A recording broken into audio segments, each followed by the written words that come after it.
see Uncle Toy, and Nania Nanuya the Desinas. Nanuya the Desinas. Mother, when the prayer want to not on it, Sunday, when you go to you did not take the 40 years. The one to be opportunity to a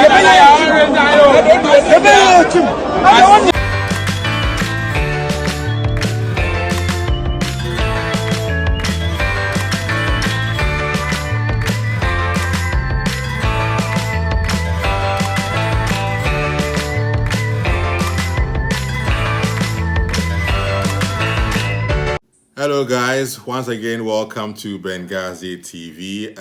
Sunday night after Kotoko, unfortunately lose out to Kadiogo from Burkina Faso, so they couldn't qualify for the next stage of the Champions League prelim stage.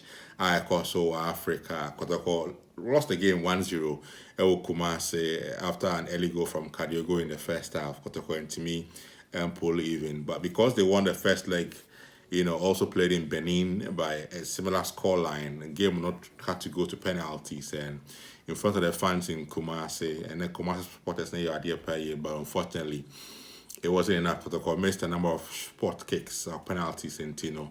Kotoko and Timian qualify. Today I'll try, and if you haven't seen some of the video shots of Kadiogo goal, let me show you the Kadiogo goal. So that's the goal there for you from Kadiogo. That you can see on your screens. Free kick, and on boy deflected, and it went straight into the net.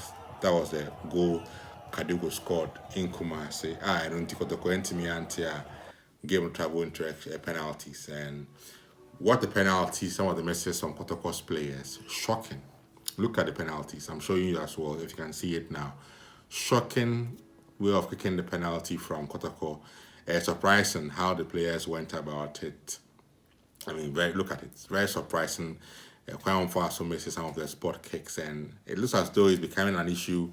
It's an issue, in fact, it's an issue with Ghanaian clubs, especially Kotoko, when it has to do with penalty kicks and how I go about it. It's been a problem, and we need what we can do to solve it or ensure that it won't come up again. But shocking defeat and exit from Kotoko for the African campaign. Ukraine said some of us were thinking, at least Kadiogo stage where they could go beyond them after they won the first leg or Benin. So it was obvious that after having won the first leg back in Kumasi, now fans not buying their numbers there.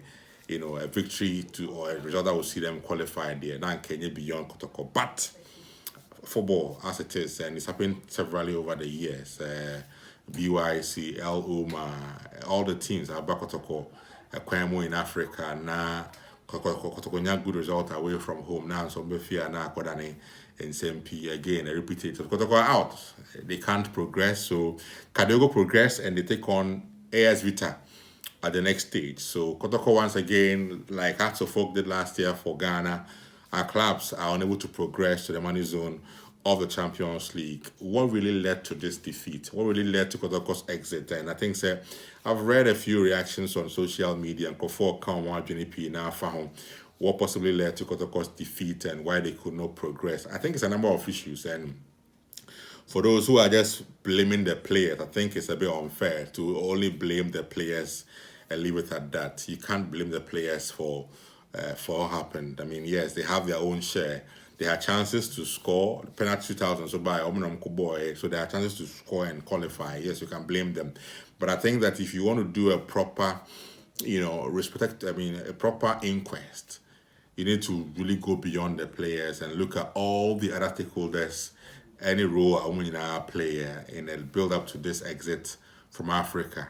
Clearly, I think Kotoko were not ready for Africa. Looking at Niamabia Koso for some time now, they were not ready to really make a mark in the Champions League, especially because, preseason they went to Sudan. Results, now I wouldn't say how these results were, even though it was friendly matches, but against Hilal and the others, the results were very clear and very poor. It showed you that the team was not really gelling that much.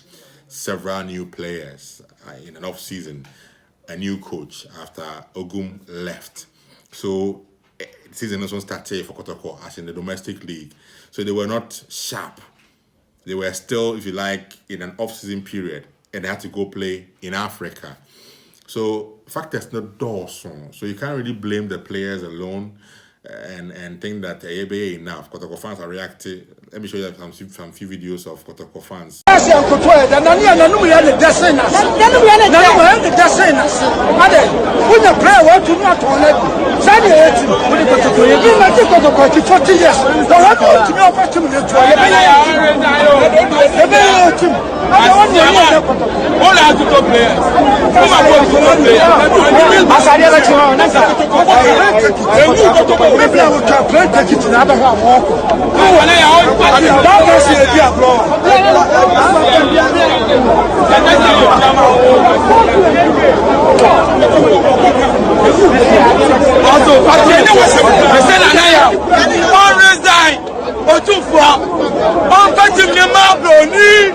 China ni ground for mano.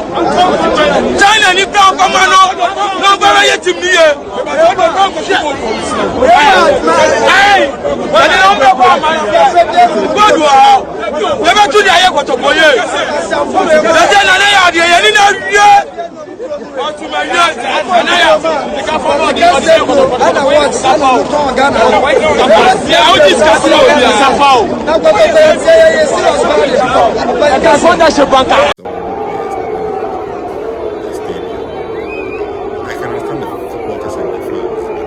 After all this, I think from the very top, from the supporters themselves, the board, the management, the players, those who handle them, they must all sit, look within themselves. Someone share Obia role or player that led to this happening.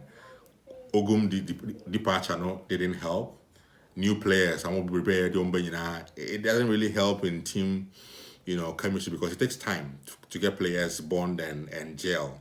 Again, their main man from last season is gone. He didn't take part in this encounter, the Cameroon International, he's gone. And Bella has joined El Masri, so he's gone. He didn't take part in this. So there were a number of issues that led to this defeat, and that led to Kotoko not progressing. So don't just focus on the players and blame them. Go beyond that. Look at the other factors that led to this.